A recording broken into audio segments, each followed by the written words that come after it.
5 negeri capai 100% bayaran bantuan wang ihsan. Kerajaan cadang tambah siren amaran banjir dilengkapi amaran suara.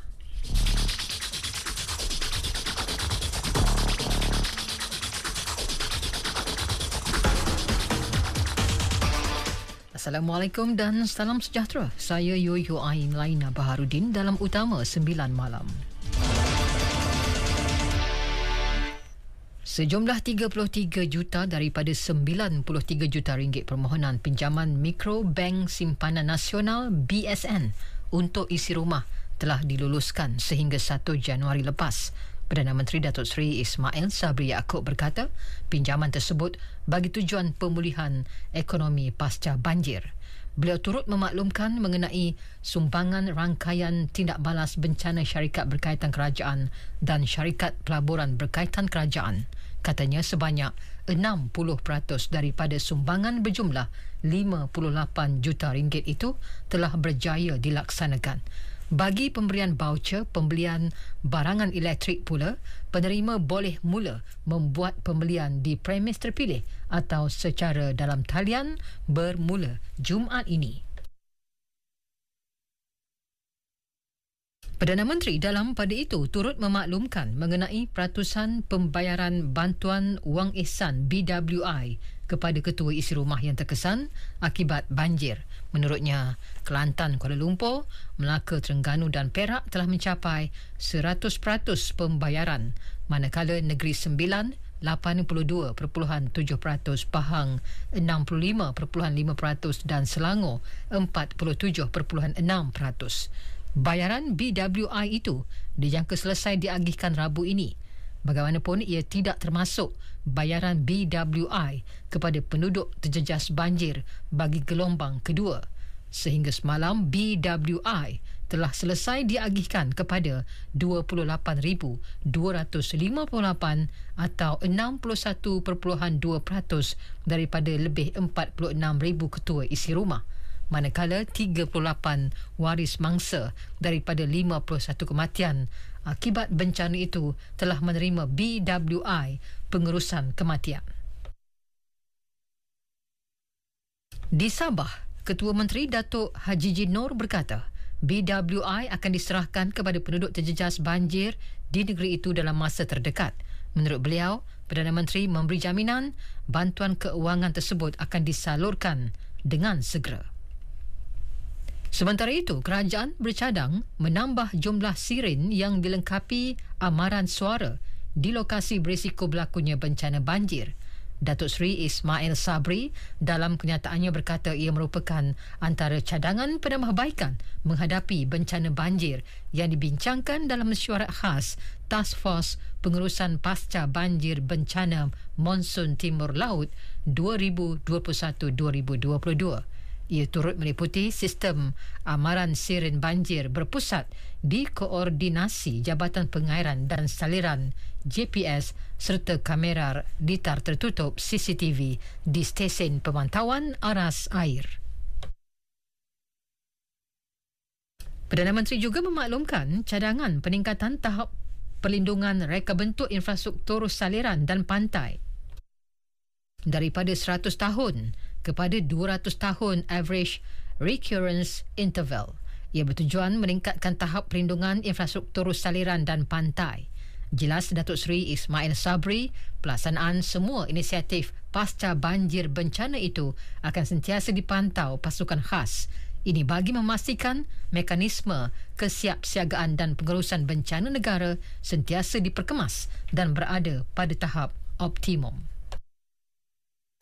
Kementerian Komunikasi dan Multimedia memperuntukkan lebih setengah juta ringgit menerusi kotak kasih KKMM bagi membantu penduduk terjejas banjir di seluruh negara.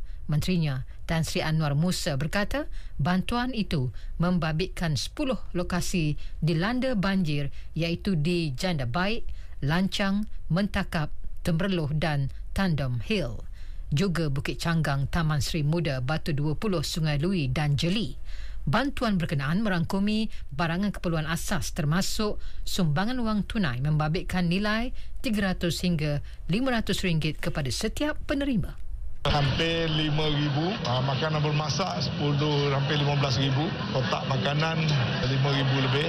Rumah-rumah yang kita bantu dan bersihkan lebih daripada 500. Banyak sekali lah. Yang paling saya tengok paling berkesan ialah membantu mengeluarkan, longgokkan barang-barang yang telah rosak. Yang melibat beratus-ratus tan yang telah kita punggah keluar, terutama sekali dari kawasan Taman Seri Muda dan Bukit Canggang.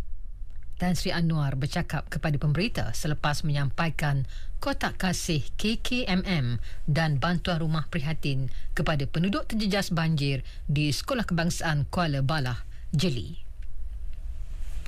Kementerian Pelancongan, Seni dan Budaya melalui Arkib Negara Malaysia pula menggerakkan pasukan tindakan bencana rekod untuk kerja-kerja pemuliharaan rekod.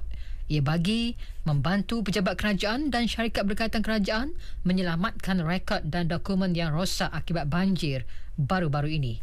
Laporan Syahirah Abdullah.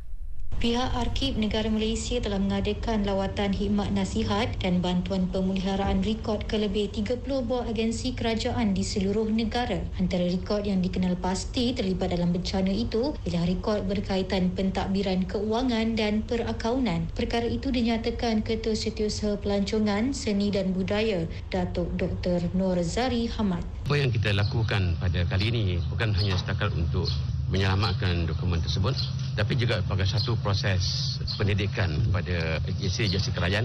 Sekiranya berlaku keadaan seperti ini, apakah tindakan yang perlu diambil. Turut memberi reaksi ialah Timbalan Ketua Pengarah Imigresen Pengurusan, Datuk Zakaria Syakban. Saya ucap terima kasih kepada pihak Arkib atas respon yang pantas apabila kita berhubung dengan mereka untuk menyelamatkan dokumen-dokumen yang adalah. Setakat ni kita nampak tiada isu dan dokumen-dokumen ini masih boleh diselamatkan. Kerja pemuliharaan menerusi kaedah pengasingan, pembersihan dan pengeringan juga akan dilaksanakan bagi menyelamatkan 10 juta rekod yang terjejas. Sekian laporan Syahirah Abdullah untuk Berita Radio RTM. Perkembangan semasa banjir di 6 negeri. Setakat 8 malam ini, jumlah penduduk terjejas banjir di Pusat Pemindahan Sementara PPS di Johor meningkat kepada 4,693 orang dengan Muar menjadi daerah terbaru terjejas banjir. Jumlah keseluruhan PPS yang dibuka di negeri itu ialah 74 PPS. Demikian menurut info bencana portal Jabatan Kebajikan Masyarakat. Di Melaka, jumlah penduduk terjejas meningkat kepada 2,574 orang. Mereka ditempatkan di 22 PPS. Selangor pula kekal dengan 40 orang. Bagaimanapun, Pahang, Negeri Sembilan dan Sabah merekodkan penurunan. Secara keseluruhan, jumlah penduduk terjejas di 6 negeri itu ialah 14,144 orang daripada 4,249 keluarga. Mereka berlindung di 197 PPS. Keputusan kerajaan menangguhkan umrah disifatkan amat berat untuk diambil, namun diteruskan demi kepentingan orang awam susulan ancaman varian baharu Omicron.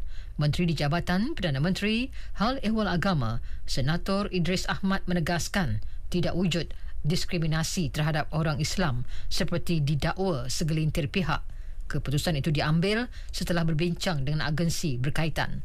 Pada masa sama mengambil kira cadangan Kementerian Kesihatan mengenai ancaman terbaru wabak tersebut.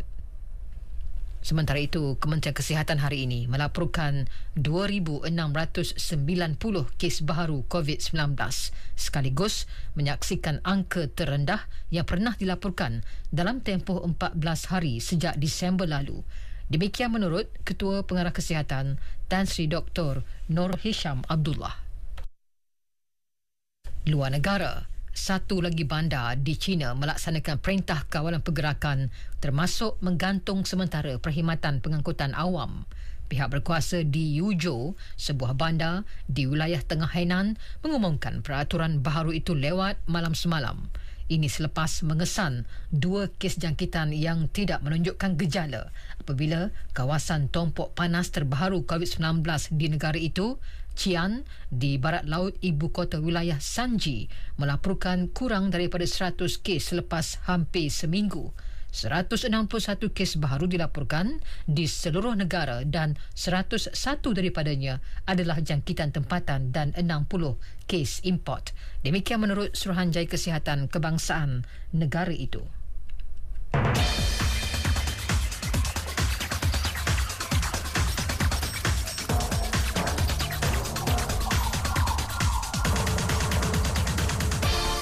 Sekian berita yang disunting oleh Nik Hafizul Baharudin dari Pusat Berita RTM. Saudara sentiasa semak info ramalan cuaca terkini melalui portal Jabatan Meteorologi Malaysia. Assalamualaikum dan salam sejahtera.